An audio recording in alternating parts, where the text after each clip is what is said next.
santo é o teu nome, Jesus. Cumprimento os irmãos com a paz do Senhor. Eu agradeço ao pastorado desta igreja, né, por emprestar o púlpito nesta manhã. Esse lugar de ensino, este lugar onde é ministrado a palavra do Senhor. É com muita responsabilidade que eu venho aqui e tenho o prazer de, pela primeira vez, estar ministrando um sábado de manhã. Já tive outras oportunidades pelo MJ Sul, em outras igrejas, mas aqui na família Barreirinha é a primeira vez. E refletindo sobre o mês da mulher, o dia, né, onde se comemora o Dia Internacional da Mulher, me veio à mente que eu tive bons exemplos durante a minha caminhada cristã, onde mulheres tementes ao Senhor me influenciaram. Então, de alguma forma, nunca me faltou esse exemplo e eu glorifico ao Senhor.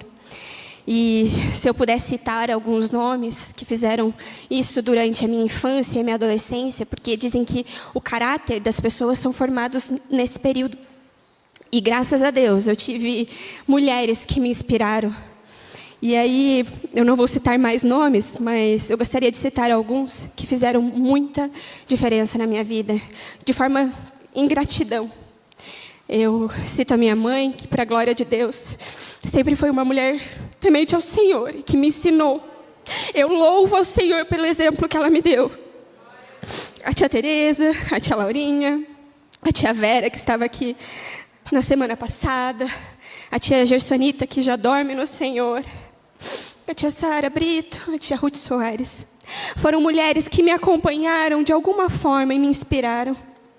E outras tantas, depois desse período, que me inspiram, que me inspiraram e que, de alguma forma, foram importantes para mim.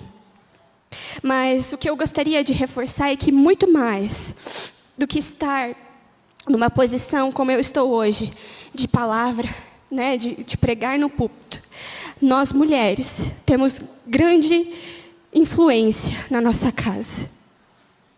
É lá na mesa de jantar, lá enquanto você faz um arroz, um feijão, é lá que você exerce influência na sua casa.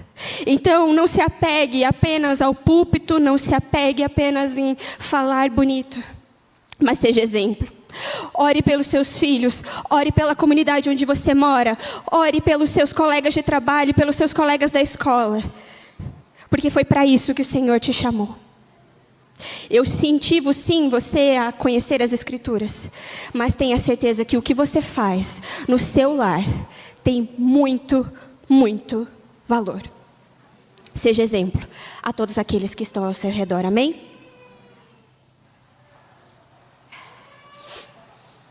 E hoje nós vamos refletir sobre o chamado de Esther. E não sei se para vocês, para mim, a história de Esther, ela parece um conto de fadas, né? Eu sempre achei que sim, e quem assistiu aquela novelinha da Record, não precisa se expor não, tá, irmão? Mas quem assistiu viu, né, que há um romance, é toda uma figura ali, né, um romance do rei Assuero com a rainha Esther. Mas indo um pouco a fundo sobre esses personagens, há algumas características que às vezes a gente ignora, né? Tudo para manter o conto vivo, para manter a história de amor viva. Então, com a ajuda do Espírito Santo, a gente vai esmiuçar um pouquinho essa parte tão preciosa das Escrituras. E aí você pode acompanhar, né, lá em Esther. A gente vai correr todos ali os capítulos nessa manhã. Então, os estudiosos dizem que Assuero é o título real que é dado a todos os reis da Pérsia. Então, o nome dele seria Xerxes. E aí, dizem que a Bíblia não é emocionante, né, gente? Mas ela é. Um dos embates mais conhecidos de Xerxes é contra Leônidas de Esparta. Não sei se vocês se recordam, mas tem um filme que é 300 Esparta. E fala sobre esse rei, o rei Assuero, que a gente vai conversar hoje. E aí, nós só por isso já percebemos que ele era um homem, quem sabe, hostil, mau, perverso. E, afinal, ele era o todo-poderoso ali da época. Ele reinava sobre 127 províncias, era muito rico. E aí, no primeiro capítulo de Esther, a Bíblia começa contando sobre uma festa que esse rei estava dando. E essa festa, gente, durou 180 dias. Ou seja, 6 meses. Que festa, né? E dá-lhe dinheiro. E aí, não eram apenas festas, né? Esse momento ele aproveitou para reunir os governantes, os nobres, os príncipes dessas 127 províncias para maquinar a sua próxima guerra. E ele estava todo pomposo, né? Porque tinha sido vitorioso contra Esparta, etc. Então, quando passou esses 180 dias, ele falou assim, não está suficiente só dar a festa para os príncipes. Vamos chamar todo mundo que mora em Suzã, seja príncipe, seja plebeu, vamos chamar. E ofereçam tudo que eles quiserem, desde bebida, comida, tudo. E aí, essa festa teve duração de 7 dias. E aí mostra aqui o ego desse personagem, né? Que ele queria exibir seu palácio, suas riquezas, a sua majestade. E aí a Bíblia tem uma frasezinha lá que eles bebiam sem restrição alguma. Então, tudo que tinha o desejo, tinha. E aí, tem uma combinação nada legal, né? Que é o poder, a abundância e o álcool. E ele não se contenta apenas em mostrar as suas riquezas, o seu poder. Ele quer mostrar também a sua esposa, sua bela esposa, Rainha Vasti. E aí ela também estava dando uma festa. E aí ela recebe aquele convite inesperado de ser exibida. E aí ela fala assim, não vou não. Obrigada, mas eu não vou. E aí essa recusa deixou o rei, meu Deus, indignado. Deu o que falar. Ele era o poderoso e como assim a minha mulher se recusa a aparecer aqui? E aí, para que o exemplo não pegasse, né, que não fosse comum isso nas 27 províncias, ele reuniu os conselheiros e os conselheiros falaram assim, dá um jeito, faz uma lei que não pode ser revogada e diga assim, a Rainha Vasti não pode mais comparecer à sua presença. E dê o que é dela, né, o reino dela para outra pessoa, para outra mulher que seja melhor do que ela. Ou seja, essa história terminou em divórcio. E aí, bom, o tempo passou, e aí nesse intervalo dizem que ele lutou contra a Grécia, mas diferente da outra luta, né, da outra batalha, ele perdeu. E aí ele volta para casa e aí começa a continuação do capítulo. E aí, diz que o rei, né, tinha passado a sua raiva, e aí ele se lembrou de Vasti, e do que ele tinha feito, né, eu não posso mais tê-la na minha frente, né, do seu decreto, e aí ele meio que parece que ele se arrependeu. E aí, entra a nossa personagem do dia de hoje. Mas eu queria te dar esse contexto para a gente entender o que vai acontecer daqui adiante. E aí, Esther, como que ela foi parar nesse contexto? Nessas províncias, o que aconteceu?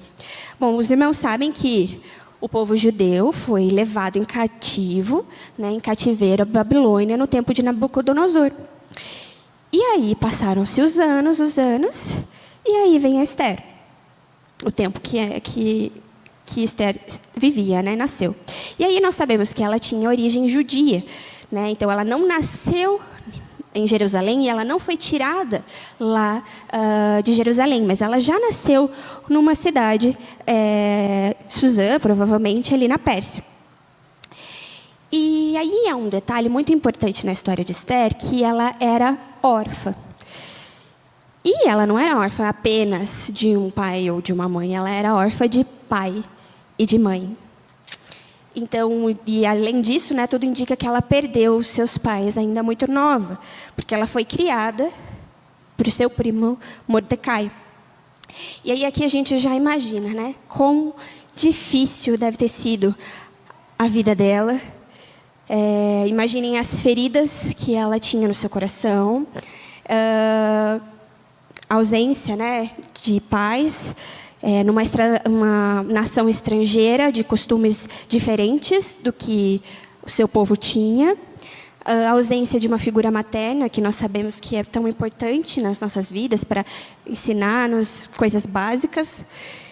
Mas tem uma característica muito importante de Esther que eu não vejo ao longo, né, do texto todo, que ela permitiu que as circunstâncias que ela vivia apagassem a beleza que ela tinha.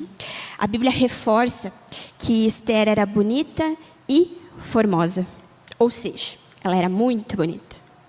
E aí lá em Provérbios 15, 13, diz assim: o coração alegre aformoseia o rosto, mas pela dor o coração e o espírito se abate. Então, se ela era formosa, a alegria estava no seu coração. Por mais que as circunstâncias da vida lhe direcionassem para a tristeza, ela voltava e ela se alegrava, porque ela tinha alguém para confiar. E aí eu deduzo, né, que as circunstâncias ruins não determinam que a sua história seja ruim. E muitas vezes nós podemos estar nessa posição de orfandade, digo apenas, né, de pais vivos ou mortos, mas muitas vezes de um abandono espiritual, de um abandono físico, muitas vezes. Nós podemos estar nessa posição. Mas como é que nós temos lidado com isso?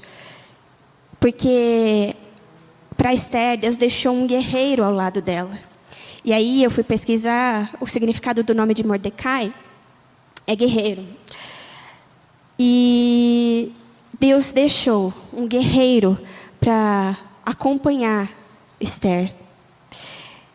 E é como se Deus já soubesse que ela iria passar por várias dificuldades na sua vida. E Deus prepara alguém para instruí-la, para ensiná-la a guerrear as suas guerras. E em meio a toda essa situação triste, Mordecai acolhe Esther. Ele a ama de uma forma para que ela não se sentisse só ou alheia. E a Bíblia fala que Mordecai a adotou como filha. E eu vejo como Deus é maravilhoso. Mesmo em uma situação totalmente adversa, Ele prepara pessoas para caminhar conosco. Ele prepara guerreiros para lutar conosco. E aí eu pergunto, que guerreiro que o Senhor colocou para caminhar com você? Será que você tem colocado seus olhos apenas no que te falta? Ou naquilo que o Senhor já fez e já providenciou para a sua vida? E saiba que hoje, né, Deus preparou alguém para te guiar. E então, se você não enxerga isso hoje na sua vida, peça para que o Senhor abra os seus olhos. Peça para que o Senhor revele a você, quem Ele colocou para caminhar com você. Não ache que você está só. Porque até que a sua mãe se esqueça do seu filho, o seu pai que estás no céu, Ele te vê e Ele está com você. Amém? E aí, meus irmãos, Esther podia ter se rebelado, Esther podia ter se colocado numa situação de murmuração, porque, né, se a gente for parar para pensar, ela tinha motivo. Só que ela era diferente, ela tinha uma beleza verdadeira que brotava de dentro do seu coração e que transbordava no seu exterior. E aí, toda essa beleza não poderia ficar apenas para Esther, até porque o rei precisava de uma rainha, lembra? E aí acontece um concurso, um Miss Universo. O Miss Universo ali da época, ali na cidade de Suzã. E muitas moças foram levadas até o palácio. Então, moças de origem nobre, moças de origem plebeia, moças de todo o tipo, foram levadas lá. E a Esther estava nesse contexto. E aí, né, a nossa maravilhosa, né, a bela e formosa Esther estava lá. E olha só, né, o que Deus faz na vida da gente. Ela órfã, estrangeira numa terra de cultura totalmente diferente, alcança favor. A improvável, A pobrezinha, coitadinha, alcança favor. E olha só como Deus faz, porque ela alcançou o favor do servo que cuidava de todas as moças, de todas as virgens ali que estavam no palácio.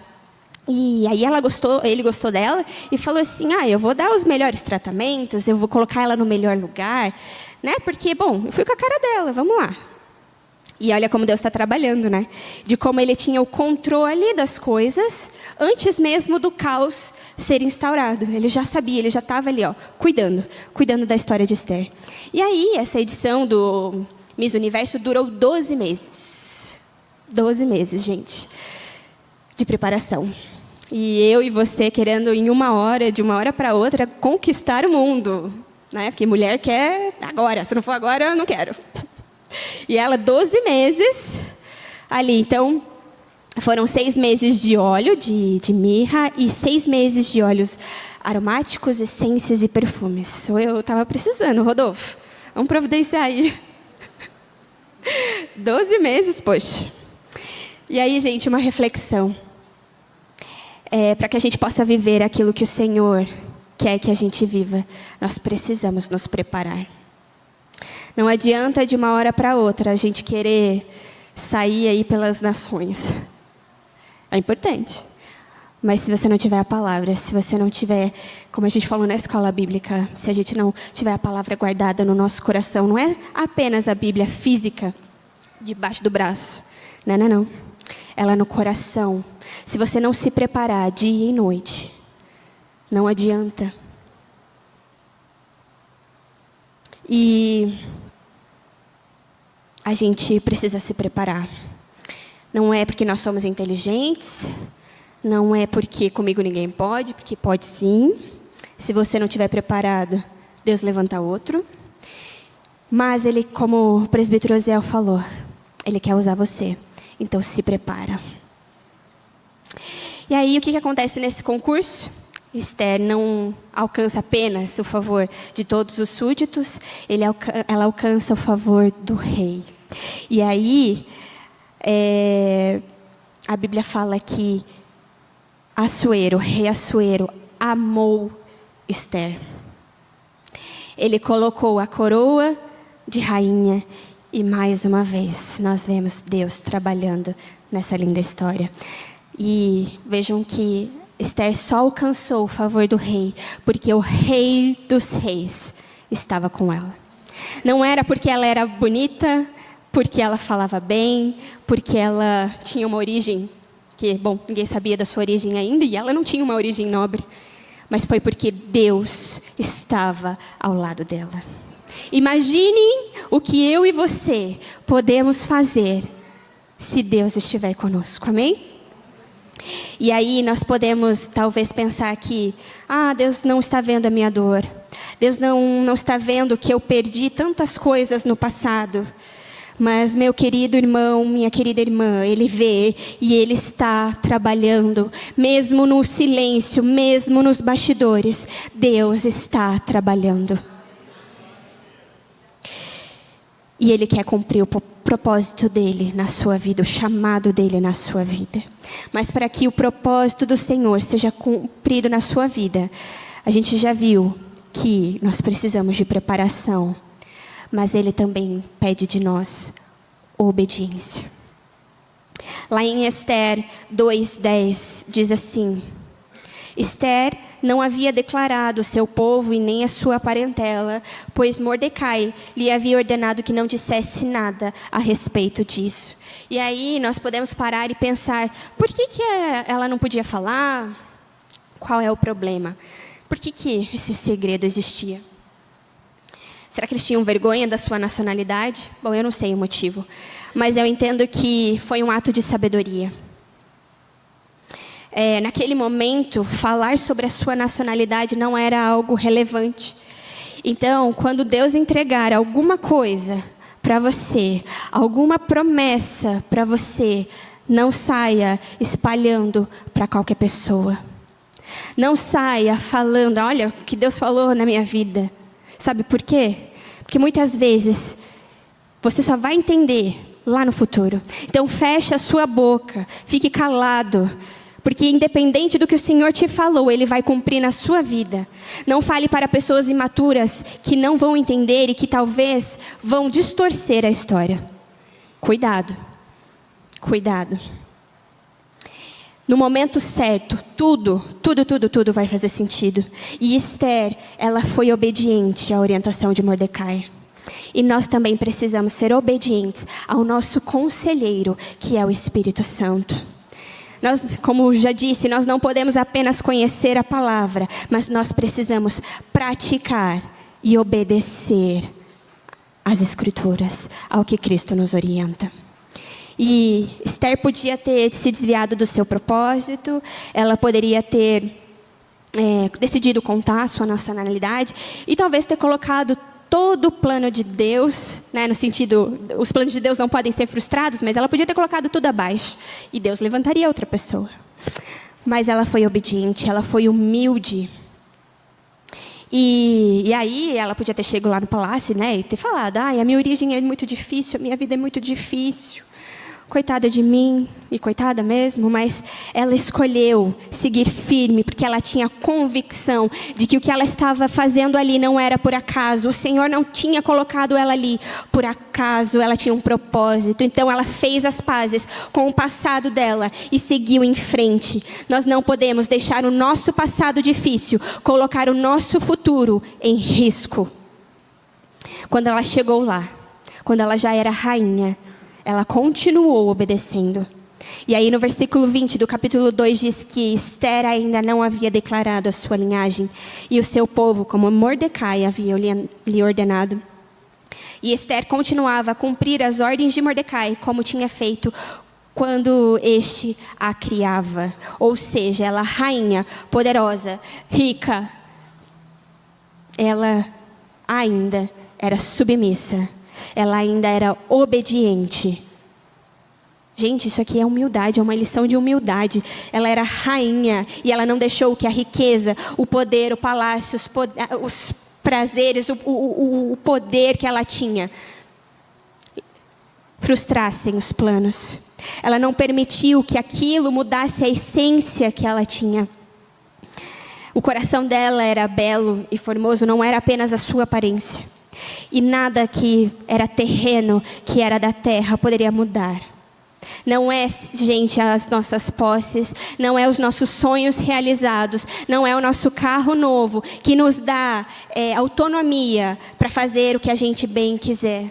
Não são os poderes que a gente tem, não é porque a gente é fulano, ciclano, isso não diz nada. Nós precisamos retornar à posição de filhos, de obedientes ao Senhor. Obediência. E vejam o que ela fez, sem questionar. Ela poderia ter chego para Mordecai e falado: Mordecai, mas por que eu não posso falar? Ué, nada a ver. E a história do nada a ver. Por quê? Ai, que old school, que coisa de velho. Ai, o que você está falando aí é coisa dos antigos que não falavam. Não, ela não questionou, e muitas vezes eu e você, a gente questiona as obras, as orientações de Cristo. Nós questionamos e questionamos porque a nossa natureza pecaminosa não está de acordo. E o que eu te digo hoje, ela obedeceu e obedeceu sem questionar. E a história continua. Esther, Mordecai e todo o povo judeu, eles tinham um inimigo, Amã. E Amã, ele era um oficial do rei e ele tinha um ego muito grande. Ele queria ser adorado, ele queria ser idolatrado, reverenciado. Entretanto, nós sabemos que o único que merece todo louvor e toda adoração é Deus. E Mordecai sabia. E por isso ele não se curvava diante de Amã. E quando Amã ficou sabendo disso, aquilo enfureceu, ele ficou bravo. E de tal forma, a Bíblia diz que ele tramou contra a vida de Mordecai. E não apenas contra a vida de Mordecai, mas sim a todo o povo judeu. Toda a nação judia que vivia nas 127 províncias. E quem que escolheu esse oficial bonzinho? Foi Assuero. Então eles eram muito amigos. Provavelmente eles tinham coisas em comum. E aí ele chega para o rei e fala: olha, tem um povo aí no meio da tua nação que tem as suas próprias leis, tem os seus próprios costumes e eles não querem te obedecer. E eu acho, rei, que você tinha que fazer um edito para matar todos eles. E vejam, né, que Assuero nem se compadece, ele pega, tira o anel real dele, ó, Amã, faz o que você quiser, escreve aí a lei que você quiser e vai. E aí, Amã foi lá, endereçou uma carta a todas as províncias, dizendo que no dia 13 de Adar, todos os judeus, homens, mulheres, idosos e crianças, fossem destruídos, mortos e os seus bens saqueados. E aí, essa lei, uma lei que tinha o selo do rei, não poderia ser desfeita. E aí a Bíblia, é muito engraçado, gente. A Bíblia no final fala assim que ele e Amã, o rei, né, Assuero e Amã, foram beber. Como se nada tivesse acontecido. Como se eles não tivessem sentenciado a morte de um povo. E aí, fazendo um paralelo, nós temos um inimigo que fica tramando contra nós, dia e noite. E esse inimigo, ele quer ser adorado. Ele quer ser como Deus. Ele quer... até, né, tentou Jesus e ofereceu tudo a Jesus se ele se prostrasse e adorasse. Vejam só. Até Jesus, o inimigo, tentou. Quem dirá de nós? E nós precisamos estar alertas. Nós precisamos vigiar. Porque o nosso inimigo, ele continua à espreita, esperando uma brecha. Vocês se lembram de Jó? Satanás correu a terra, rodeou a terra, a fim de achar alguém para destruir. E aí ele se senta e comemora as ciladas que ele prepara. Então, vigiem, não deem lado, nem ousadia e nem margem para que o inimigo trame contra a sua vida. Seja prudente. Voltando à história, quando o Mordecai fica sabendo de tudo isso, ele se enche de profunda tristeza, ele coloca panos de saco, ele chora, se desespera em forma de luto, e aí essa informação chega aos ouvidos de Esther. E aí Esther já fica, opa, o que está acontecendo? E ela, de alguma forma, ela já vai lá e tenta se justificar. Ela fala assim: olha, faz 30 dias que o rei não me chama. O que eu vou fazer? Não tenho o que eu fazer. Se eu aparecer na frente do rei, é a minha sentença de morte, eu vou morrer. E aí Mordecai responde: Esther, querida, vamos para lá. Não pense que por estar no palácio, você será a única entre os judeus que vai conseguir escapar. Porque se você ficar calada agora, de outro lado virá socorro e livramento para os judeus. Mas você e a casa de seu pai perecerão. Mas, quem sabe não foi por isso que o Senhor o colocou como rainha? Doeu, né? Imagine um puxão de orelha desse. Um choque de realidade, né? Esther viu que era uma situação horrível, mas por alguns instantes ela paralisou. O que eu vou fazer? Ela conhecia o esposo que ela tinha. E aí eu li um livro que falava que o Assuero, ele era um homem cruel, um homem muito mau. Então ela sabia que ele não era bonzinho. Afinal, ele assinou embaixo, né, esse decreto que mataria toda uma nação. Mas o guerreiro que Deus colocou na vida de Esther deu a letra para ela. Esther, terra chamando, Esther, não vê? Querida, foi para isso que você chegou, aonde você chegou. E o Espírito Santo faz isso conosco todos os dias. Ele nos dá a letra, ele fala assim: Maria, foi para isso que você está aqui. É por isso que você tem um bom relacionamento com as pessoas. É para isso que eu te coloquei. É para você cuidar das pessoas. Foi para isso, Cleverson, que Deus te colocou no seu trabalho. Foi para levar o reino dele. E Abel pregou no último culto jovem sobre Esther e sobre como nós precisamos usar os nossos dons e talentos para influenciar o reino. Então, Deus tem um propósito para a sua vida, aonde Ele te colocou. Ele quer que você leve o reino. Ele quer que você anuncie salvação. Foi para isso que Ele te chamou. Então não fique alheio à dor dos outros. Não fique alheio aos problemas dos outros.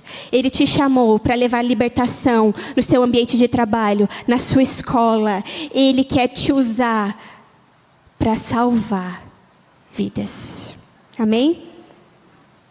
E aí, depois desse choque de realidade, Esther tem a melhor ideia. E a melhor ideia guiada pelo Espírito Santo. Eu creio, porque ela foi usar uma estratégia do céu e não as estratégias que ela tinha na mão. Afinal, ela era poderosa. Ela podia ter mandado alguém, mas não.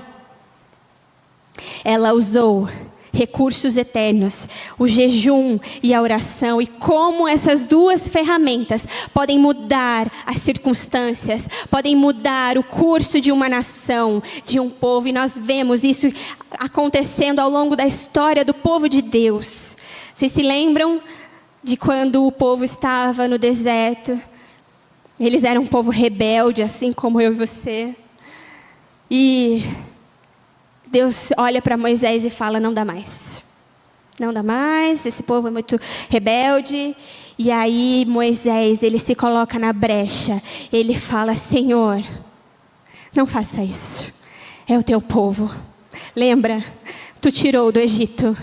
Ele intercedeu. E é exatamente isso que Esther está fazendo. Ela intercede. E aí, voltando à história de Moisés, Deus mudou de ideia. E me corrija, pastor, se eu estiver errada, mas é uma das únicas citações da Bíblia que fala que Deus mudou de ideia. A oração tem poder. Você crê, meu irmão? Amém? E aí, depois disso, dessa decisão, dessa iluminação que ela teve, ela mandou um recado para Mordecai. Mordecai, vai lá. Reúne todos os judeus que estiverem na cidade de Suzã e jejuem por mim. Não comam, não bebam, nada durante 3 dias, nem de noite, nem de dia. Eu e as minhas servas faremos o mesmo. E depois do término desses 3 dias, eu vou falar com o rei. E ainda que seja contra a lei, se eu tiver que morrer, morrerei.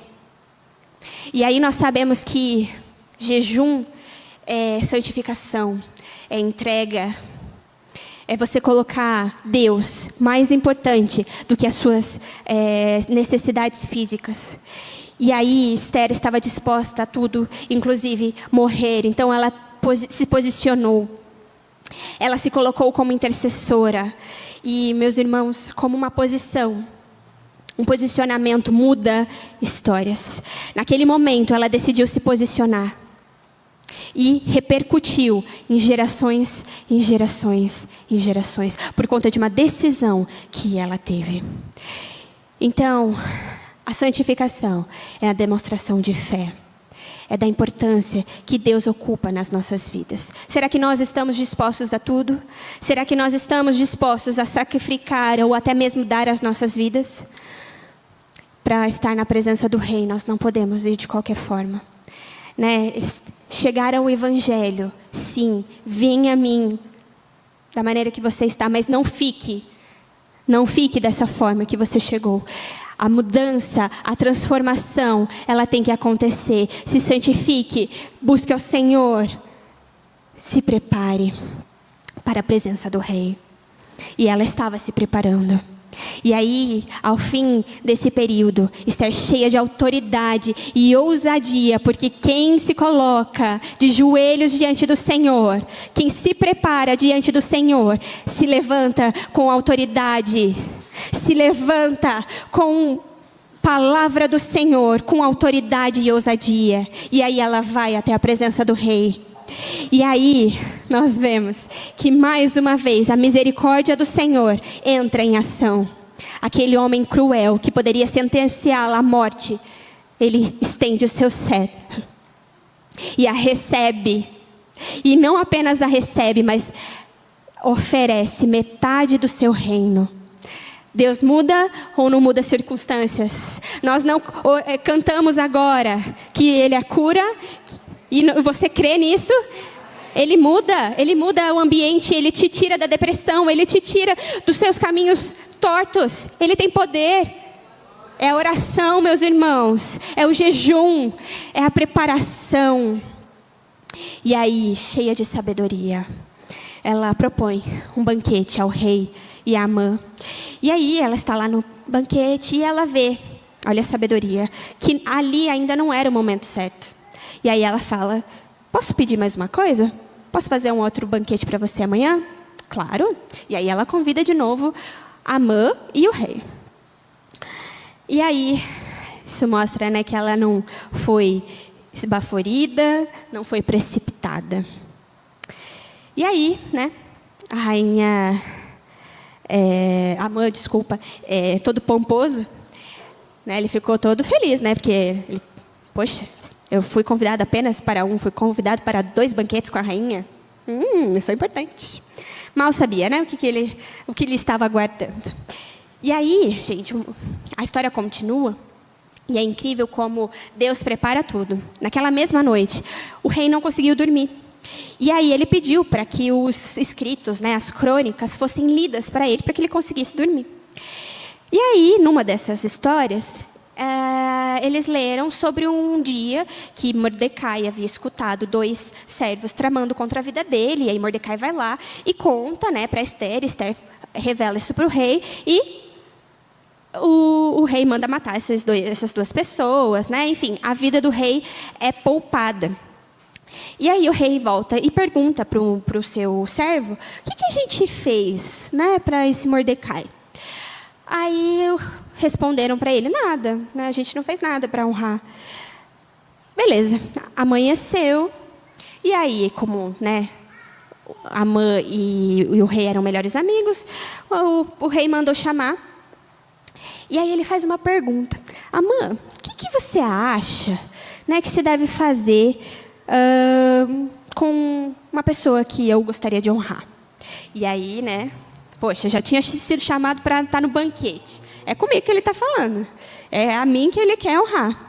E aí ele falou, né, que você coloque as suas vestes reais nessa pessoa, que você coloque o anel, que você coloque a coroa, né? E que o mais nobre dos homens carregue na cidade e fale: este é o homem que o rei deseja honrar. Simples, poxa, eu vou ganhar. E aí o rei volta para ele: ótima ideia, vai lá e faz com Mordecai. Imagine o choque que ele não teve. Ele estava tramando contra a vida de Mordecai e ele tinha que honrar. Não deve ter sido fácil engolir, né? Ele ficou furioso, humilhado. E aí, depois de ter feito tudo isso, ele tinha que correr, né? Ele foi chamado para o segundo banquete que seria oferecido pela rainha. Então o dia dele já não estava sendo fácil. E aí, para terminar, que seria a vitória contra o adversário, nesse banquete, e a gente já está no capítulo 7 de Esther, a gente vê que Esther, com muita sabedoria, ela vai falar com o rei. E quando a gente vai falar, qualquer situação que seja, nós precisamos pedir instrução e sabedoria do Espírito Santo, para que Ele guie as nossas palavras, para que tudo aconteça da melhor forma. E muitas vezes, eu e você queremos ir com as nossas próprias forças, com o nosso próprio entendimento, com a nossa própria inteligência. E a gente vê que Esther não fez isso. Ela começa dizendo: se perante ti, ó rei, achei favor. Ela poderia ter chegado e falado assim: você foi cúmplice de Amã. Você podia, né? Você arruinou com a minha vida. Mas não, ela foi sutil. E aí ela expõe o problema com ousadia. Ela diz que fomos vendidos. Nós fomos vendidos para ser destruídos, mortos e aniquilados. Mas se porventura a gente tivesse sido vendido como servo, eu não me incomodaria tanto. Eu não me incomodaria você, rei. Eu não estaria aqui. E aí o rei volta e fala: quem que fez isso? E aí Esther, pronta, Amã. O inimigo e adversário do meu povo é o mau Amã. E aí a Bíblia vai contar que Amã foi enforcado na própria forca que havia feito a Mordecai. Mas vocês se lembram que nenhuma lei feita pelo rei poderia ser revogada. Então, estava sentenciado. Os judeus teriam mortos. Mas o rei foi lá e emitiu uma segunda lei. Uma lei que permitia que o povo judeu pudesse lutar por sua vida. Ou seja, Deus providenciou meios para salvar o povo. E muitas vezes nós não vamos receber aquilo que a gente quer, aquilo que a gente deseja de bandeja. Mas Deus vai nos dar os recursos. Ele vai fazer uma lei. Ele vai te ajudar. Ele vai te dar as ferramentas que você precisa para lutar esta guerra. E aí, meus queridos, o povo de Deus saiu vitorioso. Aleluia! O povo de Deus saiu vitorioso. E Esther foi a propulsora disso. Ela tinha um propósito muito maior do que ela. Ela tinha um propósito muito maior do que a coroa que ela tinha, o status que ela tinha. E o nosso propósito vai além de nós mesmos. O nosso propósito é promover salvação. O nosso propósito é levar o nome de Cristo, anunciar o reino de Jesus. Não é sobre matar os nossos inimigos, não é sobre reviravoltas na nossa vida, não é sobre isso. Sim, Amã foi enforcado, mas não é sobre isso que a palavra do Senhor fala. Não é sobre quem te fez mal. Não é sobre aqueles que te machucaram, mas é sobre salvação. E o que você pode fazer da sua história um estandarte de Cristo. Fazer a luz de Cristo brilhar aonde quer que você vá. É sobre salvação. Deus prioriza pessoas. Ele não prioriza a vingança por si só. Não é sobre como Amã foi destruído, mas como o povo de Deus foi vitorioso. Um dia que era para ser triste, um dia que era para ser de choro, foi um dia de festa, um dia de alegria. E Deus transforma o nosso luto em festa. Amém? E hoje, a cultura judaica ainda comemora esse dia, a festa do Purim, que por coincidência é comemorado no dia 7 de março. E meus queridos, Deus nos livrou da morte eterna através do sangue de Cristo. Então entre com ousadia na presença do Rei. Celebre o que o Senhor fez por você. Ele vai trabalhando ao longo da história. Esther era órfã, mas ele viu a capacidade que ela tinha, os dons e talentos que ela tinha e falou: eu vou usar.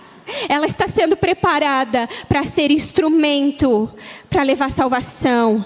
E hoje, gente, Ele nos oferece libertação. Ele nos oferece a libertação da morte. Ele nos livra. Ele oferece a salvação. E assim como Esther foi preparada para ser a noiva de Assuero, a igreja é a noiva de Cristo. E você e eu estamos nos preparando para o casamento. Aleluia! Quem está se preparando para o casamento? E assim como Esther, nós também temos um inimigo que quer acabar com a noiva. Mas nós temos um conselheiro, aquele que está guerreando conosco todos os dias. O Espírito Santo está com você, Ele está dentro de você e Ele vai te ajudar. E por fim, o sangue de Cristo. O sangue de Cristo nos livra da morte. Então, Deus tem propósito para a sua vida. Não ache que Ele não está trabalhando, que Ele está alheio. Não ache isso. Ele tem muito para mim e para você. Vamos pedir clareza. Vamos pedir confiança. Mas, sobretudo, vamos pedir um coração obediente ao Senhor, para que nós possamos cumprir os propósitos e os desígnios do Senhor.